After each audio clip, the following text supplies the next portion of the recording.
Magandang umaga po sa inyong lahat. Kumusta po kayo? Ito yung mga sa Ebanghelyo. Ito yung isa sa mga gusto ko. No? Talaga ang mga women, blessed. Amen? Yung kwento dito ni Jesus, naku, yung babae, nakapitong asawa. Grabe, no? Well, ano lang naman yun, analogy.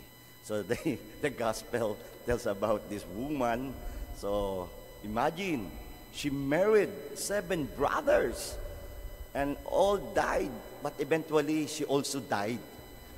Because in the law, the Jewish law, they believe that if a male married a woman and died without any child, his brothers should marry her. So, the question now is, sino magiging asawa niya? No?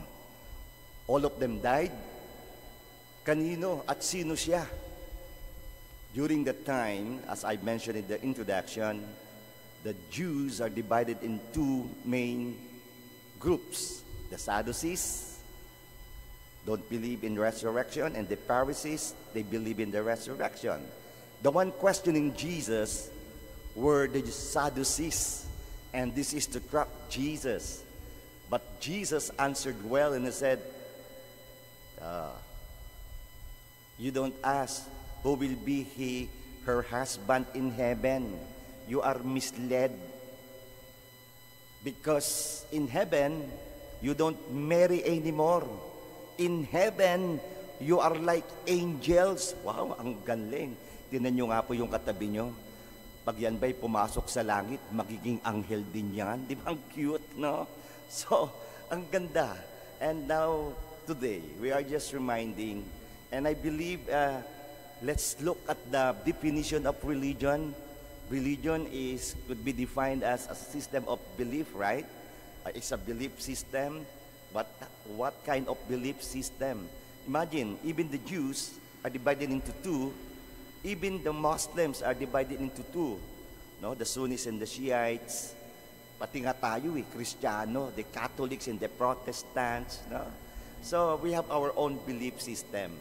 But for us Catholics, and tamang-tama, pareho din ng Pharisees, what after our life here on earth? What? Jesus is reminding us in today's gospel, there is eternal life, there is resurrected life. And that is the beauty of our religion. Sana nga po tayong lahat.